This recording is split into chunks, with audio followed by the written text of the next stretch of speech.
சென்னை தெற்கு மாவட்டம் கழக செயலாளர், மருத்துவம் மற்றும் மக்கள் நல்வாழ்வுத்துறை அமைச்சர் மா. சுப்பிரமணியம் அவர்களின் வழிகாட்டுதலின்படி புனித தோமையார் மலை தெற்கு ஒன்றிய அவசர ஆலோசனைக் கூட்டம் சித்தலப்பாக்கத்தில் உள்ள தனியார் திருமண மண்டபத்தில் ஒன்றிய கழக செயலாளர் வெங்கடேசன் தலைமையில் நடைபெற்றது.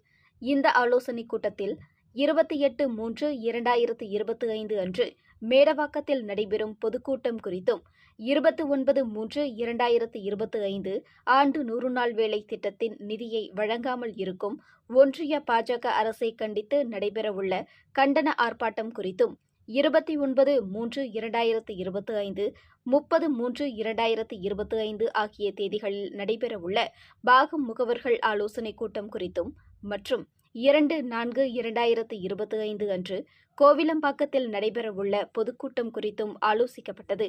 இக்கூட்டத்தில் கழகத்தின் அனைத்து நிர்வாகிகளும் கலந்து கொண்டனர்.